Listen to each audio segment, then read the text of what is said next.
আসসালামু আলাইকুম সুপ্রিয় দর্শক, সারা দেশে ভারী বৃষ্টির আভাস। বঙ্গোপসাগরে তৈরি হওয়া নিম্নচাপ গভীর নিম্নচাপে পরিণত হয়েছে। এটি সাধারণ ঘূর্ণিঝড়ে পরিণত হওয়ার সম্ভাবনা দেখা যাচ্ছে। এছাড়া বৃষ্টি বাড়ায় গরম কমতে পারে।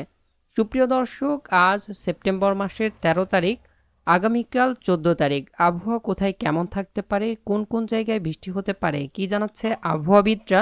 এছাড়া আবহাওয়ার পূর্বাভাস মডেলগুলো থেকে কি পূর্বাভাস দিচ্ছে বিস্তারিত আমরা দেখব, তাই পুরো ভিডিওটি জুড়ে আমাদের সঙ্গে থাকবেন। আর প্রতিনিয়ত আবহাওয়ার খবর পেতে চ্যানেলটিকে সাবস্ক্রাইব করে রাখুন। এবার দেখে নেওয়া যাক এক নজরে। মৌসুমি বায়ু বাংলাদেশের উপর সক্রিয়। দেশের দক্ষিণ পূর্ব অঞ্চলের জেলাগুলোতে বৃষ্টি বেড়েছে। আজও চট্টগ্রাম অঞ্চলের জেলাগুলোতে বৃষ্টির পূর্বাভাস দিয়েছে আবহাওয়া অফিস। আজ শুক্রবার ১৩ সেপ্টেম্বর দেশের ৫ বিভাগের অধিকাংশ জায়গায় বৃষ্টি হতে পারে, অন্য ৩ বিভাগে কম বৃষ্টি হতে পারে। আবহাওয়াবিদ ওমর ফারুক জানিয়েছে, আজ রাজশাহী, ঢাকা, খুলনা, বরিশাল ও চট্টগ্রাম বিভাগের অধিকাংশ জায়গায় এবং রংপুর, ময়মনসিংহ ও সিলেট বিভাগের অনেক জায়গায় অস্থায়ীভাবে দমকা হাওয়া সহ হালকা থেকে মাঝারি ধরনের বৃষ্টি বা বজ্রসহ বৃষ্টি হতে পারে। সেই সঙ্গে দেশের কোথাও কোথাও মাঝারি ধরনের ভারী থেকে অতি ভারী বর্ষণও হতে পারে। এছাড়াও আরও জানানো হয়েছে, বৃষ্টির পূর্বাভাস থাকলেও সারা দেশে গরমের একটা প্রভাব থাকবে।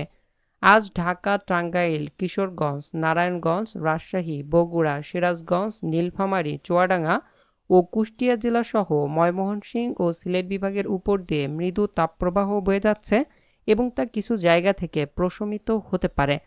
গতকাল বৃহস্পতিবার দেশের সর্বোচ্চ ৩৭৮ মিলিমিটারের বৃষ্টি হয়েছে কক্সবাজারে।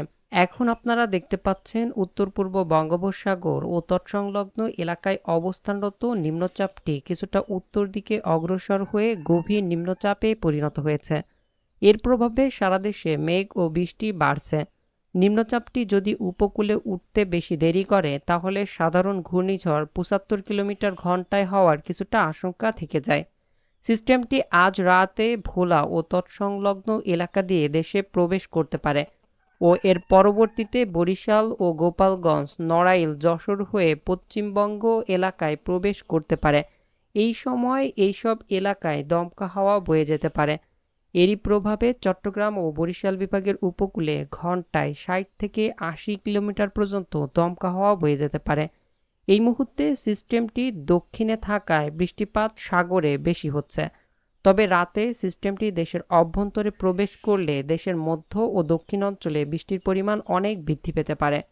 এর ফলে আজ থেকে পর্যায়ক্রমে আগামী রবি, সোমবার পর্যন্ত চট্টগ্রাম, বরিশাল ও খুলনা বিভাগের অনেক এলাকায় ভারী থেকে অতি ভারী বর্ষণের সম্ভাবনা রয়েছে। অপরদিকে ময়মনসিংহ ও রংপুর বিভাগে বৃষ্টির পরিমাণ কম বেশি হতে পারে।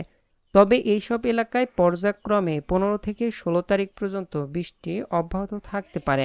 এদিকে সাগরে সিস্টেম থাকায় আগামী সোমবার পর্যন্ত সাগর বেশ উত্তল থাকতে পারে।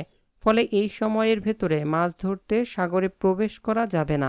প্রাকৃতিক কারণে বৃষ্টির প্রভাব শুধু দেশের মধ্য থেকে দক্ষিণ পূর্ব অঞ্চল এলাকায় সর্বাধিক সক্রিয় থাকতে পারে। এছাড়া দেশের বাকি এলাকায় তুলনামূলক কম সক্রিয় থাকতে পারে।